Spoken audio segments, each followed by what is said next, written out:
So one of the things you need to think about when creating a business is how is your company going to be organized? And what we now know is that the most efficient way to think about all the pieces, just all the parts that go into a business, is by a business model. And so the next question is, well, what's a business model? What are all the pieces? Well, let's take a look. A business model is how a company creates value for itself while delivering products or services for its customers. Now, traditionally, we think about how to organize a company around functional organizations. We think a company is about its sales department or its engineering department or the IT department, and you draw an org chart. But now we're going to draw a very different diagram. We're going to draw a diagram that helps you think about all the pieces of a business. It's called the business model canvas. So let's take a look at these 9 boxes. 9 boxes to describe any company from the world's largest to a 2-person startup starting out of a garage. So let's take a look at the first piece called the value proposition. Now, the value proposition answers the question, what are you building and for who? The value proposition is not about your idea or product. It is about solving a problem or a need for a customer. What is the pain you are solving? What is the gain you're creating? And more importantly, who are your customers? Now, the value proposition is just a fancy way of describing what product or service you offer. What most people do here is list all the features and elements of your product, but your value proposition is asking different questions, ones that you may not have been used to. It's not all about your product. Your product or service is just part of the value proposition. Customers really don't care about your product or service. Customers are trying to solve a problem or fulfill a need. By the way, we'll be talking about this in our lesson about another diagram called the value proposition canvas. Now, there are different kinds of problems. On one hand, there are functional problems like I've got an accounting problem, I need to write a report, or I need to move from A to B. But because problems involve humans, we also have social and emotional needs. Like I want to go on a date, I want to communicate with my friends like on Facebook or Twitter, or I want to impress the boss. Emotional and social needs have more influence than functional problems. And by the way, if you can find products that solve emotional and social needs, your total available market will be much larger than if you just solve specific problems. So the next thing is, who are my customers? Who are they? Why would they buy? What are their characteristics? One thing you need to make sure you remember is that your customers do not exist to buy your products or service. You exist to solve problems for them. Now, what you're going to do is you're actually going to go and talk with your customers and figure out all their geographic, social characteristics, demographics, so that you can actually draw a picture of them on your wall of who they are by creating a customer profile or persona. And it turns out that in most startups, you might have more than 1 or 2 or 3 types of customer personas, but you need to understand each of them in detail. And remember, as Steve Blanks would say, there are no facts inside the building. So at this stage, there is no possible way that you could have anything but a hypothesis about who they are until you take the time to talk to your customers and understand them in detail. And another part of the course will actually teach you how to actually conduct these types of interviews with your customers. Now, the next part of the canvas is channels. How does your product over here get your customer over here? We use distribution channels to deliver our products to our customers. Now, there are 2 main types of channels. Physical, like brick and mortar store with salespeople, or physical distribution, where you're delivering a physical product to a customer. And then there are digital channels, like web, mobile, streaming services, and so on. The first question you want to ask is, how will I be selling and how will I be distributing my products? Are they through physical channels, or are they digital, or a combination of both? Now, customer relationships is kind of the 4th piece. And customer relationships have a really interesting interaction with these other 3 pieces. It basically says, how do I get customers, how do I keep them, and how do I grow them?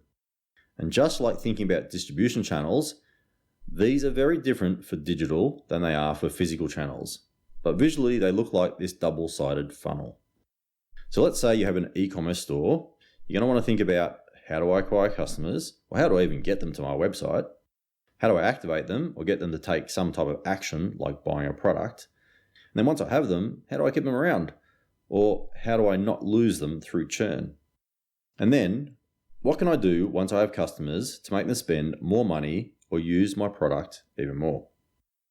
And so one of the things we're thinking about is how do I get, keep, and grow customers? And just like every other step, you might have hypotheses on day one, but you're going to figure this all out when you're out of the building and talking to actual customers. So how do you actually make money from your product or service being sold to customer segments? Revenue streams. Basically ask the question, what value is the customer paying for? And this section actually has you think about, what's the strategy of how I'm going to capture value? Is it through direct sales, licensing, franchise fees, and so on?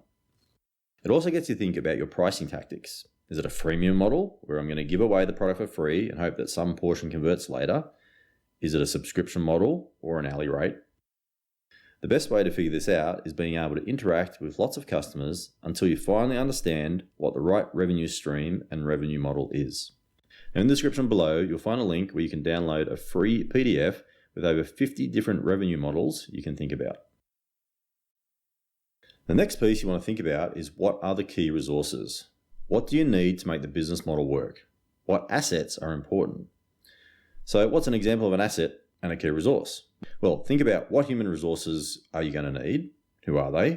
Do you need great software programmers or maybe some marketing expertise? How about finance? What capital do you need? What type of financial products will you need to access?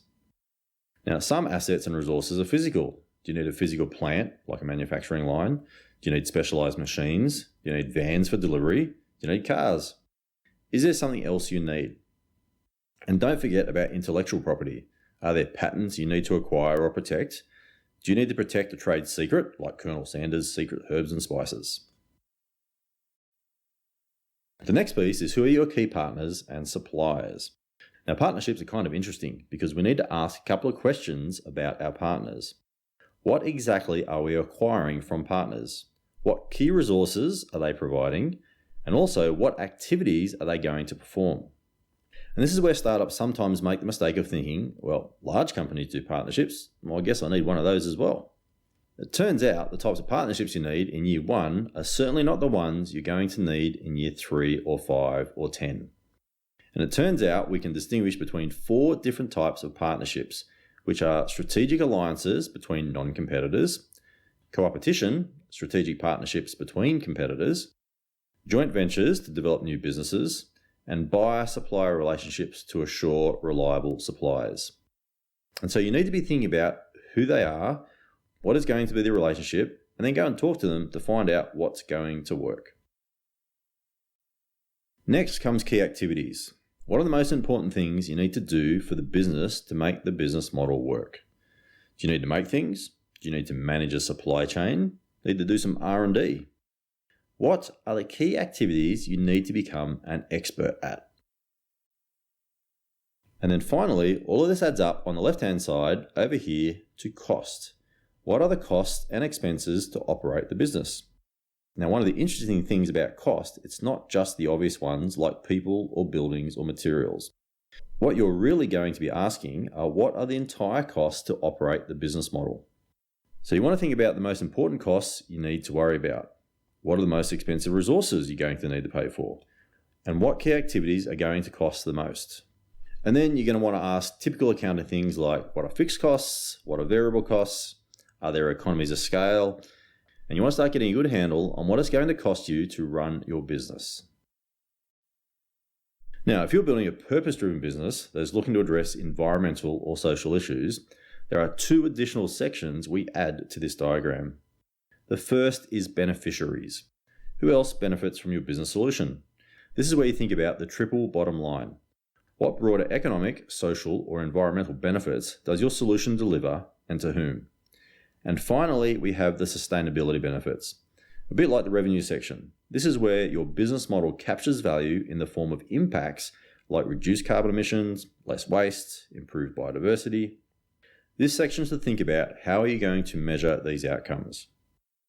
Now, using the above 11 segments, you can describe the infrastructure, offering, customers, and finances of your sustainable business model, and you can now design, discuss, and communicate your sustainability programs in a way that is easy for people to understand. Now, this video is part of our online course that's designed to help you learn how to go from idea to ready to launch for your own business.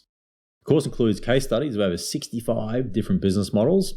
So if you want to learn how to design a business model or launch your own startup to change the world, make sure you check out the course by clicking the link in the description below. Creating a business can feel like navigating without a map. You know where you want to get to, but you're not sure which steps you should take to get there. In the end, you just waste time trying to figure it all out by trial and error. It can be confusing and frustrating. This course is designed for entrepreneurs and is designed to teach you a step-by-step process to help you come up with an idea to change the world, validate it, and get it ready to launch. It's a bit like having a map to help you find that hidden treasure. Also, if you like this video, make sure you click that like and subscribe button, and we'll see you in the course.